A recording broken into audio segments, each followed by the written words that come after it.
Halo para pejuang, memasuki hari ke-54 belajar SNBT. Sebenarnya mungkin tayangnya di hari ke-55 ya. Tapi ya udahlah, nggak penting. Mau hari apapun tuh tidak penting. Kita lanjutkan lagi di drilling PK set ketiga. Jika di video sebelumnya Mister sudah membahas nomor 1-5, buat yang ketinggalan silakan dicoba dulu. Soalnya ada di deskripsi linknya. Buat yang sudah mengerjakan atau menunggu pembahasan lanjutannya, silakan tinggal dicek saja jawaban kalian di pembahasan lanjutannya. Sebelumnya, Mister revisi dulu ya. Di video sebelumnya ada sedikit kesalahan. Di sini Mister salah membaca pertanyaan ya. Harusnya ditanya jumlah semua nilai X yang mungkin. Jadi kalau ada beberapa nilai X yang mungkin, dijumlahkan. Jadi tadi nggak bisa langsung dimasukkan ke dalam pilihan nih. Persamaan ini kan awalnya Mister bilang masukkan aja ke dalam pilihan ya. Nggak bisa. Karena dimintanya bukan nilai X yang mungkin, tapi menjumlahkan semua nilai X yang mungkin. Maka kebetulan udah bener nih cara Mister nih. Kemungkinan X-nya kalau nggak 8, hasilnya 1. Maka penjumlahan semua nilai X yang mungkin adalah 8 ditambah 1, hasilnya menjadi 9. Jadi jawabannya harusnya yang C ya. Nomor 5 ini Mister izin revisi dulu. Soalnya Mister bacanya semua nilai X yang mungkin, bukan jumlahnya gitu ya. Ya mohon maaf lah ya. Masih manusia, bukan nabi bos. Oh ya. Nggak ya, Mister, aku itu kesalahan Mister ya. Tolong dikoreksi saja. Oke, kita lanjutkan lagi ke nomor 6. Nomor 6 kita baca dulu. Garis G melalui titik 1,4 dan memotong sumbu Y di titik 0,6. Garis G memotong sumbu X di titik A,0. Maka nilai A adalah, nah, soal ini kan artinya berhubungan dengan suatu persamaan garis lurus ya, PGL. Nah, kalau kita mau mencari nilai A, yang dimana nilai A itu koordinat dari titik potong sumbu X, yaitu ketika Y-nya 0, maka kita harus tahu dulu dong, persamaan garisnya apa. Nah, di sini ada banyak sebenarnya nyari persamaan garisnya. Cara pertama nih, ini cara yang paling standar dan manual. Kita kan punya dua titik. Ada titik 1,4 dan titik 0,6. Maka dengan kata lain kita punya X1, Y1, punya X2, Y2. Kalau kita mau mencari suatu persamaan garis diketahui dua titik, pakai rumus apa? X min X1 dibagi X2 min X1 sama dengan Y min Y1 dibagi Y2 min Y1. Ya udah, sebenarnya tinggal kalian masukin aja kan. Tadi ini X1 Y1, ini X2 Y2-nya. Kalau kalian masukin, angkanya jadi X min X1-nya itu adalah 1 dibagi X2 min X1 0 min 1 sama dengan Y min Y1-nya 4 dibagi Y2 min Y1 6 kurangi 4. Ya, kalau kalian hitung, nanti akan kalian peroleh menjadi persamaannya 2X min 2 sama dengan min Y plus 4. Dengan kata lain, kalau kita mau mencari persamaan garis itu kan kita ubah ke bentuk Y sama dengan MX plus C gitu ya. Maka min Y-nya pindahin ke kiri biar jadi positif. Semua yang di sini pindahin ke kanan. Minus 2X, minus 2 pindah ke kanan jadi plus 6. Selesai. Nah, sekarang tadi kita mau mencari nilai A ya. Di mana nilai A itu titik potong sumbu X, yaitu ketika Y-nya 0. Maka kita substitusi, kan tadi A,0, Y-nya kita ganti jadi 0, substitusi Y-nya 0. 0 sama dengan minus 2X tambah 6. Di mana tadi X ini kan dengan kata lain adalah si A ya. Jadi bisa Mister ganti menjadi minus 2A tambah 6. 2A sama dengan 6, maka A-nya sama dengan 3, sehingga jawabannya yang B. Ini adalah cara pertama, yaitu cara paling standar untuk menjawab ini. Emang ada cara lain, Mister? Ada, banyak caranya gitu ya. Cara kedua, namanya titik dalam satu garis. Jadi dalam satu garis itu kan ada bisa banyak titik koordinatnya ya. Maka kita ingat pasti nilai gradiennya sama. Jadi sekarang kita manfaatkan gradiennya. Dimana kalau kita punya tadi 1,4 dan 0,6, kita bisa cari berapa kemiringan garisnya. Dengan cara apa nih? Mencari gradien dari dua titik. Ya, pakai rumus M sama dengan Y2 min Y1 dibagi X2 min X1. Jadinya 6 dikurangi 4 jadi 2, X2 min X1, 0 kurangi 1. Jadi gradiennya adalah minus 2. Nah, sekarang kita bisa memanfaatkan gradien ini untuk mencari nilai A. Kita pilih aja nih, mau pilih titik yang manapun, tambahin satu titik yang A, 0. Jadi kita pilih titik misalnya A, 0, satu lagi bebas, mau pakai yang 1,4 boleh atau 0,6 boleh. Kalau misal pakai yang 0,6 aja lah ya. 0,6 lebih mudah gitu. Maka ya udah, minus 2 sama dengan Y2 min Y1, artinya 6 dikurangi 0 sama dengan 6, dibagi X2 min X1, 0 dikurangi A min A. Kali silang menjadi min A sama dengan 6 per min 2, maka A-nya sama dengan 3. Sama aja jawabannya juga yang B, seperti itu. Jadi ini cuman beda cara mengerjakannya aja. Kalau yang sebelah langsung pakai rumus yang mencari persamaan garis jika diketahui 2 titik. Nanti persamaannya dapat, tinggal mencari titik potong sumbu X ketika Y-nya 0. Dimana X-nya itu diwakilkan oleh A yang ditanya. Yang sebelah kanan kita menggunakan prinsip gradien. Namanya dalam satu garis lurus, mau di titik manapun pasti nilai gradiennya sama. Karena kan dia ada dalam satu garis yang sama. Maka di sini Mister carinya gradiennya. Lalu dengan prinsip rumus gradien lagi, kita bisa peroleh A-nya berapa. Sama aja sebenarnya itu ya cara mengerjakannya. Kalian pakai cara kiri atau kanan gak ada bedanya. Pilihlah cara yang menurut kalian paling mudah dan menurut kalian paling cepat menghitungnya. Seperti itu ya. Oke, nomor 6 Mister rasa masih cukup mudah. Kalau ada pertanyaan silahkan tuliskan pertanyaan kalian di kolom komentar. Kalau sudah paham kita lanjutkan lagi ke nomor berikutnya. Nah, berikutnya kita akan kerjakan soal fungsi komposisi gitu ya. Di komentar banyak yang bilang fungsi komposisi Mister ya. Kita sambil jalan aja ya belajar fungsi komposisinya dari sini nih. Ini juga nomor 7 ini adalah salah satu materi fungsi dan komposisi gitu ya. Dimana kita lihat F dalam kurung X, kalau X-nya kita ganti jadi 1, maka nilai F1 adalah minus 6. F-nya ganti jadi 3, nilai F-nya jadi 0. Tapi kalau G dalam kurung X, X-nya diganti jadi 1, jadi G dalam kurung 1, hasilnya 0. Kalau G dalam kurung 2, hasilnya 3. Jadi sekarang, coba kita lihat yang ditanya adalah F dalam kurung G dalam kurung 2 gitu ya. Atau FOG itu ya, F bundaran G. Maka ini gampang banget. Kalian lihat aja. Kalau G dalam kurung 2 itu di tabel hasilnya berapa? GX di mana X-nya 2. Maka hasilnya adalah 3. Dengan kata lain, FOG adalah F dalam kurung G dalam kurung 2-nya adalah 3. Nah, artinya sekarang kita mencari nilai dari F dalam kurung 3. Ya udah, artinya fokus ke yang FX ya. FX di mana X-nya 3. Maka hasilnya berapa tuh? Kalau Fx, X-nya 3, hasilnya adalah 0. Sehingga F dalam kurung 3 sama dengan 0. Ya udah selesai jawabannya yang C. Ini gampang banget ini. Begitu lihat aja mungkin cukup 20-30 detik langsung udah dapet jawabannya.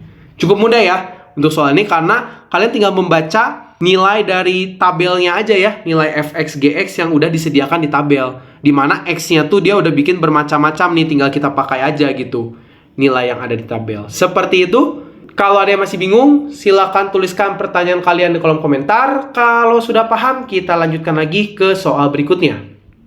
Nomor 8. Perhatikan segitiga berikut. Ada segitiga ABC. A sudutnya 73, di C sudutnya 42 derajat. Pada segitiga di atas, urutan dari sisi terpanjang hingga terpendek. Mister, ini kayaknya sisinya sama semua deh. Ingat, gambar bisa menipu. Jangan tertipu gitu ya, jangan terhipnotis sama gambar. Nah, untuk menentukan mana sisi terpanjang dan terpendek, itu hubungannya adalah dengan sudut. Makanya di soal ada sudutnya. Nggak usah terlalu ribet mikirnya. Kalian bayangin ya, kalau Mister punya segitiga seperti ini, lihat. Sudutnya sempit banget ya, si sudutnya sempit. Maka panjang sisi yang di sebelah sini cuman segini panjangnya. Tapi sekarang kalau sudutnya Mister perbesar sedikit, maka panjang sisinya menjadi sebesar ini. Ini untuk sudut misalnya beta. Nah, Kalau sudutnya Mister bikin makin lebar lagi, maka panjang sisinya menjadi sebesar ini. Nah, artinya apa kesimpulannya coba kalian pikirkan? Artinya semakin kecil suatu sudut, maka sisi yang di depan sudutnya akan semakin kecil juga. Gitu kan? Makin kecil sudut, maka sisi yang depan sudutnya makin kecil. Semakin besar sudutnya, maka sisi yang ada di depan sudut ini akan semakin besar. Ya udah, artinya kita harus cari tahu dulu sudut B ini berapa nilainya. Ya, kita ingat segitiga itu total sudutnya adalah 180 derajat. Artinya, sudut B ini bisa kita peroleh dari mana? 180 dikurangi 42 dikurangi 73 itu adalah sudut B ini nih di sini. Maka ya udah kita hitung kan 180 kurangi 73 dikurangi 42, maka sudut di B-nya adalah 65 derajat. Nah, sekarang tinggal menggunakan prinsip yang tadi Mister ceritakan, bagaimana kita menentukan sisi dari yang mana nih, terpanjang ke yang terpendek. Artinya, sisi paling panjang memiliki sudut yang paling besar di seberangnya. Maka kita lihat sudut yang terbesar ini 73 ya. Artinya sisi terpanjangnya adalah sisi CB atau BC. Maka sisi terpanjangnya itu BC. Kemudian mana nih sudutnya yang lebih kecil dari 73 tapi masih lebih besar dari yang lain? Si B ya. Si B tadi kita dapat 65. Maka di depan si B ini ada sisi apa tuh? Ada sisi AC. Berikutnya AC. Dan yang paling pendek itu pasti yang di depan sudut yang paling kecil, yaitu ya ini kan depan sudut C, yaitu sisi AB. Sehingga urutan dari sisi terpanjang ke terpendek adalah BC, AC, dan AB. Jawabannya adalah yang E. Seperti itu. Jadi jangan terlalu dipikir terlalu rumit ya. Ini kan tinggal kalian bayangin aja sebenarnya tuh. Kelihatan kan? Semakin membesar sudutnya, maka sisi yang ada di depan sudut tersebut pasti semakin besar. Itu aja yang harus kalian ingat. Sehingga nanti kalau keluar soal-soal seperti ini lagi di PK, kebetulan harus tahu ngerjainnya ya. Kalau kalian tahu kan, oh pokoknya mah sisi depan sudut semakin besar sudutnya, sisi depannya juga makin besar. Oh ya udah kan, kalian tinggal lihat aja, simple itu. Ya 30 detik juga selesai kalau ngerti prinsipnya. Oke? Kalau ada yang masih bingung, silakan tuliskan pertanyaan kalian di kolom komentar. Kalau sudah paham, kita lanjutkan lagi. Kita baca soal nomor 9. Dari angka 0, 2, 3, 4, 5, 6 akan dibentuk bilangan genap 3 angka beda. Ini syaratnya banyak nih. Udah menggenap 3 angka harus beda lagi. Berapa banyak bilangan yang bisa dibentuk? Kalau yang udah nonton video Mister tentang filling slot, wah pasti udah lancar banget ya. Kita pakai metode filling slot aja pasti. Kalau yang belum nonton dulu ya, nanti metode filling slotnya kalau yang masih bingung. Jadi di mana kita kan pengen bikin 3 angka. Harus beda ya. Dan genap. Kalau genap, maka kita ingat. Digit paling belakang ini harus merupakan bilangan genap. Digit paling belakangnya. Supaya dia bisa menjadi genap. Nah, di sini kita harus membuat kesepakatan dulu. Kalian ingat. Kalau kita pengen membuat 3 angka, boleh nggak angka 0 itu berada di paling depan? Contoh, 0, 2, 4 gitu. Kalau dia 0, 2, 4, ini termasuk 2 angka atau 3 angka? Ini kesepakatan dulu kan? Ya, kalau yang udah nonton pasti tahu ya. 0, 2, 4, 0 di depan ini nggak penting. Sehingga ini termasuk 2 angka. Sehingga kita harus menghindari 0 di paling depan. Untuk menghindari 0 di paling depan, kita bagi menjadi 2 kasus. Kasus pertama, 0 di paling belakang. Nah, kita lihat nih ada berapa cara atau berapa bilangan yang bisa terbentuk kalau 0 di paling belakang. Kenapa 0 di paling belakang? Karena syaratnya digit paling belakang itu harus genap. Dan 0 itu termasuk bilangan genap. Jadi kita isi digit paling akhirnya dengan 0. Ya udah, sisanya tinggal bebas kan. Kalau kita punya 1, 2, 3, 4, 5, 6, punya 6 angka, udah dipakai 0 paling belakang, paling depan bisa kita isi 5 pilihan. Terserah berapapun itu kan. Berikutnya, karena tidak boleh ada angka yang dipakai lagi atau angka yang harus berbeda, Maka kalau kita udah menggunakan 2 di belakang dan di depan, maka tersisa di tengah 4. Sehingga 5 kali 4 kali 1 di sini ada 20 cara. Tapi kita ingat, bilangan genap yang di digit akhir itu kan gak cuma 0. Bisa berapa aja? Masih bisa 2, bisa 4, bisa 6. Maka kita buat kasus kedua. Kasus kedua adalah ketika di digit paling belakang diisi 2 atau 4 atau 6. Jadi kita bikin lagi nih. Nah, kita isi apa tadi? Antara 2 atau 4 atau 6 ya. Jadi ada berapa pilihan yang bisa kita pakai? Ada 3 pilihan. Bisa pakai 2, bisa pakai 4, bisa pakai 6. Karena syarat dari genap, digit terakhir harus bilangan genap.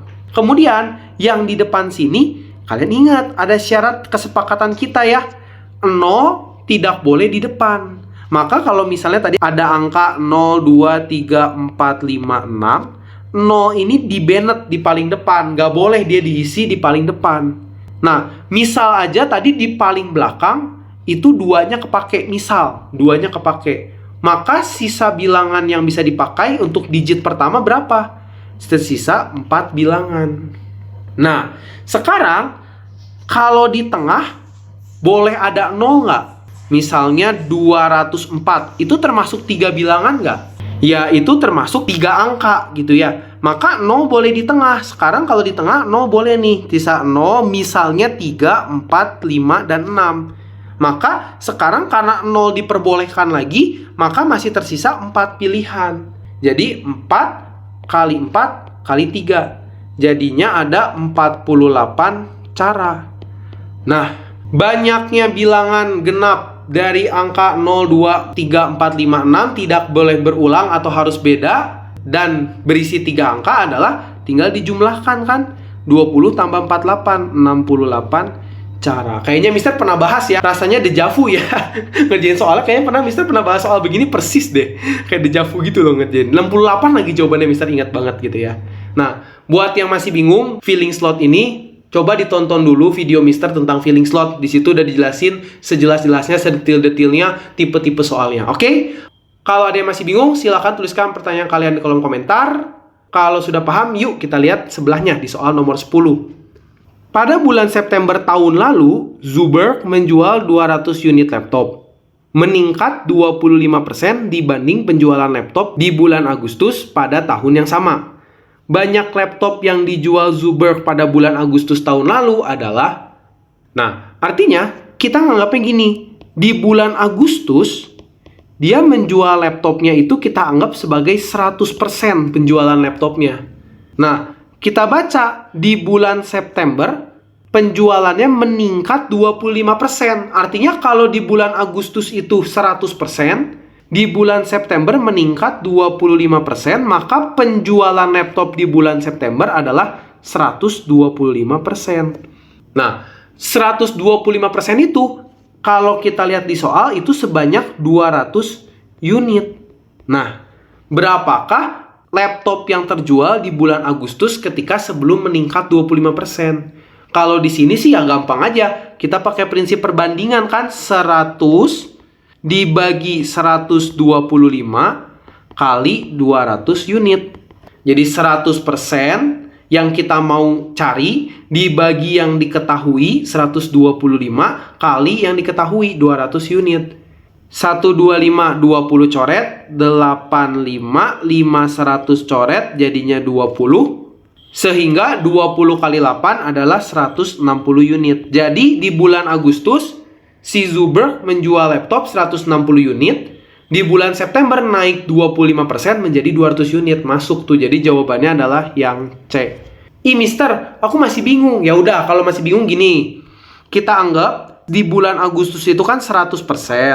Itu sama dengan X unit laptop. Di bulan September meningkat 25%. Artinya 125% itu dia menjual 200 unit laptop. Nah, ini kan tinggal pakai perbandingan aja guys, perbandingan senilai. Jadi kalau kita pakai perbandingan senilai 100 per 125 sama dengan X per 200. Ya udah, 200-nya pindah ke kiri, balik lagi menjadi perhitungannya seperti yang di atas, gitu kan. Jadi 100 per 125 kali 200. Jadi sebenarnya ini tuh hasil dari perbandingan sini. Cuman kita karena tahu cara cepat, jadi langsung aja gitu kan, ngapain dibikin dulu perbandingannya. Seperti itu. Ada yang masih bingung untuk mengerjakan soal ini? Kalau ada yang masih bingung, silakan tuliskan pertanyaan kalian di kolom komentar. Kalau sudah paham, kita lanjutkan lagi ke soal berikutnya. Kita baca soal nomor 11. Rada panjang nih soalnya, tapi nggak apa-apa, pelan-pelan. Pada tahun 2015, populasi kota X dan Y sama. Dari tahun 2010 sampai dengan 2015, populasi penduduk kota X meningkat 10% dan Y menurun 20%. Jika populasi kota X pada tahun 2010 adalah 64.000 jiwa, berapa populasi kota Y di tahun 2010? Oke, pelan-pelan ya. Kita bikin dulu nih persamaannya nih. Artinya di tahun 2015, jumlah penduduk kota X sama dengan kota Y. Oke. Lalu, dari tahun 2010 sampai 2015, penduduk kota X mengalami peningkatan 10%, dan penduduk di kota Y penurunan 20%. Oke. Terus di tahun 2010 penduduk kota X itu berjumlah 64.000 jiwa. Yang ditanya, berapakah penduduk kota Y di tahun 2010? Oke. Artinya untuk mencari penduduk kota Y di tahun 2010, kita butuh tahu dulu berapa penduduk kota Y di tahun 2015. Karena penduduk kota X sama dengan kota Y di tahun itu, maka kita bisa mencarinya dengan memanfaatkan penduduk kota X. Penduduk kota X di tahun 2015 adalah, kita anggap ketika 2010 ini penduduknya itu 100%, jadi full gitu ya. Nah, kita lihat, karena di tahun 2015 si X itu mengalami kenaikan 10%, maka total penduduknya menjadi 110%. Per, di tahun 2010, kita anggap tadi 100%. Per 100 kali penduduk kota X di tahun 2010 adalah 64.000. Jadi karena dia naik 10%, maka Mister anggap penduduknya sekarang 110%. Dengan catatan Mister anggap di awal 100% aja anggap penduduknya seperti itu. Maka kalau kita hitung ini coret-coret, jawabannya adalah 70.400 jiwa. Ini adalah penduduk kota X di tahun 2015. Karena di tahun 2015 penduduk kota X dan Y itu sama, maka penduduk kota Y di tahun 2015 juga adalah 70.400 jiwa. Nah, tapi yang ditanya adalah jumlah penduduk kota Y di tahun 2010. Jadi Y tahun 2010 berapa? Gitu. Ya udah, tadi kita anggap penduduk kota Y di tahun 2010 itu berapa persen? 100% ya. 100% dibagi. Nah, kita lihat ketika di tahun 2015 kota Y mengalami bagaimana tuh penduduknya? Mengalami penurunan 20%. Artinya dari 100% menurun 20%, sehingga tersisa cuma 80% di tahun 2015. Dikali tahun 2015 ada 70.400 jiwa. Ya udah, selesai tuh coret-coret gitu. Lalu kalian hitung, jawabannya adalah 88.000 jiwa penduduk di kota Y pada tahun 2010, yaitu yang C. Seperti itu. Jadi untuk mencari penduduk kota Y di tahun 2010, intinya adalah kita harus cari tahu dulu berapa total penduduk kota Y di tahun 2015. Kalau nyari langsung nggak akan dapat, karena datanya kurang. Maka kita lihat bahwa penduduk kota X sama dengan penduduk kota Y di tahun 2015. Artinya untuk mencari penduduk di kota Y, kita bisa memanfaatkan jumlah penduduk di kota X. Dimana kalau X-nya di tahun 2015 itu adalah 70.400, maka otomatis Y-nya juga di tahun 2015 70.400.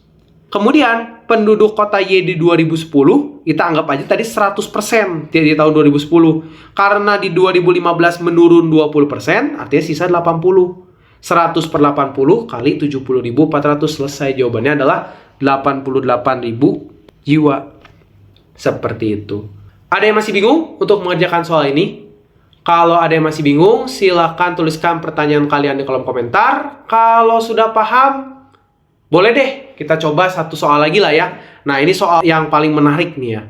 Karena entah kenapa tiba-tiba ketika mengerjakan ini, Mister terpikirkan suatu cara yang cepat banget gitu. Orang bingung tapi Mister kok kepikiran gitu ya. Nggak kenapa gitu. Mungkin ketika mengerjakan dapat ilham dari atas. Makasih ilham gitu ya. Oke, kita lihat ada dua buah persegi yang sama dengan panjang sisi perseginya adalah 2 tambah akar 2. Seperti pada gambar di bawah ini. Luas daerah yang diarsir adalah, jadi ini tuh ada persegi yang pertama, lalu ada persegi yang kedua, saling ditumpuk. Saling ditumpuk sehingga menghasilkan ada yang segitiga-segitiga lebih ini nih, antar tumpukannya.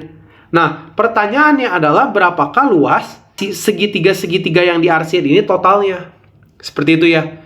Nah, kebanyakan orang itu pasti bakal pusing karena, oh ini persegi. Persegi ini panjangnya adalah 2 tambah akar 2. Lalu mulai ribet tuh, mulai menghubung-hubungkan dengan luas persegi yang di atas sama luas persegi yang di bawah, lalu dicoba dicari tahu hubungannya sama segitiga. Gitu kan? Ribet. Ternyata dapat tapi ribet menurut Mister. Nah, caranya adalah ternyata Mister terpikirkan suatu hal.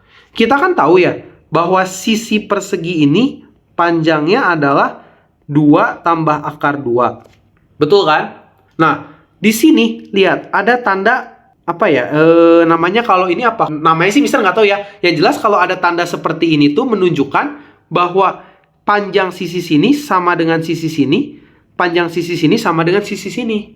Sehingga Mister bisa misalkan kalau di sini X, maka panjang sisi sini juga X. Ya kan? Jadi dengan kata lain nih, kalau Mister zoom ya, Mister zoom ini adalah yang diarsir. Di sini sama di sini panjangnya sama, artinya kalau di sini X, di sini juga X. Berapakah miring ini nih? Miring ini menggunakan Pitagoras kan? Misalnya ini C aja ya. C kuadrat sama dengan X kuadrat ditambah X kuadrat. Sama dengan 2X kuadrat, maka C-nya adalah akar 2X kuadrat atau sama dengan X akar 2. Nah, maka miring di sini besarnya atau nilainya adalah X akar 2. Atau ada juga mungkin yang berpikir, Mister ini kan persegi ya, karena sisinya sama. Maka ini kan diagonal sisi. Rumus diagonal sisi dari persegi kan S akar 2. Jadinya X akar 2. Boleh, itu juga benar, boleh. Karena kan memang di sini sama di sini panjangnya sama. Bisa kita anggap sebagai diagonal sisi dari persegi. Nah, artinya di sini kita tahu bahwa ada panjang dari sini ke sini itu adalah X akar 2. Artinya, kalau kita meninjau panjang dari sini ke sini, artinya ada apa aja? Kita lihat fokus ke panjang yang warna garis pink ini ya. Artinya ada X di sini, ya kan? Dari sini ke sini tuh X. Lalu di sini ada X.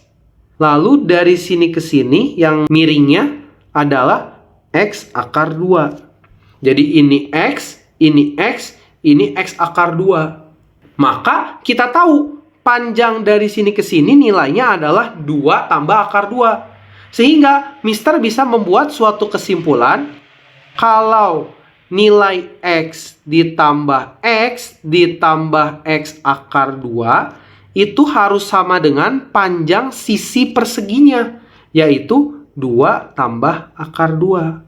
Nah, ini sebenarnya kuncinya di sini. Kalau kalian tahu cara cepatnya tuh di sini sebenarnya. Sehingga 2X tambah X akar 2 sama dengan 2 tambah akar 2. Lalu X-nya bisa kita faktorkan ya. Kita keluarkan menjadi X dalam kurung 2 tambah akar 2 sama dengan 2 tambah akar 2. Wah, tiba-tiba ketemu ya.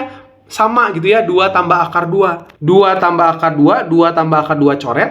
Sehingga nilai X sama dengan 1. Nah, jadi sekarang kita tahu nilai X yang di sini itu adalah 1. Artinya, kita bisa mencari satu buah segitiga yang diarsir. Karena panjang sisinya 1, di sini juga panjangnya 1. Luas adalah setengah kali alas kali tinggi. Di mana artinya setengah kali alasnya 1, tingginya 1.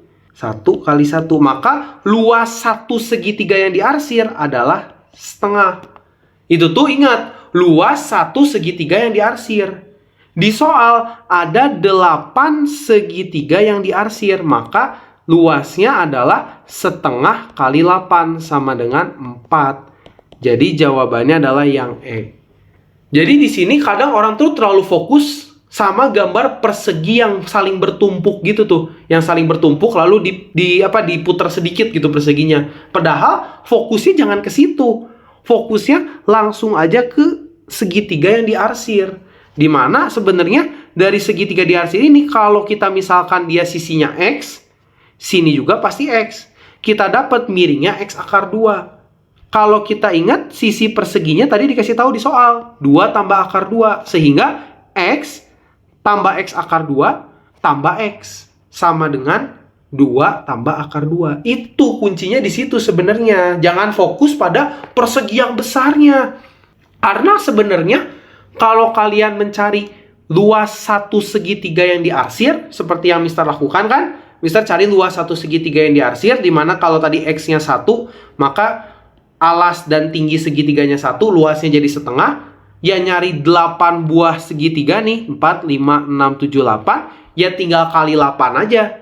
Jadi 8 kali setengah, maka total luasnya adalah 4. Jawabannya yang E, seperti itu. Ya, cukup berat ya soal terakhir ini ya. Mungkin karena ini cukup berat, kita ambil break dulu sejenak ya sebelum Mister lanjutkan ke pembahasan berikutnya nomor 13 sampai 20. Silakan bagi yang masih kebingungan dari nomor 5 sampai 12 ditanyakan dulu aja di kolom komentar. Mister kok bisa gini? Kenapa Mister begitu gitu ya? Boleh. Atau mungkin Mister kayaknya yang ini salah deh Mister gitu, atau kayaknya yang ini belum tepat deh Mister, gara-gara apa, coba kalian komentar aja gitu ya. Siapa tahu memang Mister yang keliru kan gitu ya. Oke? Kalau ada yang belum selesai ngerjain juga, barusannya Mister kemarin baru ngerjain setengah sampai nomor 15 atau 12, boleh dilanjut lagi dulu ya. Link soalnya ada di deskripsi. Mister tutup dulu pembahasannya sampai di nomor 12. Akhir kata Mister mengucapkan, selamat belajar para pejuang, tetap semangat dan konsisten dalam belajar. Jangan lupa dipelajari lagi, supaya ketika keluar soal yang sama, kalian udah tahu cara mengerjakannya. Dadah semua!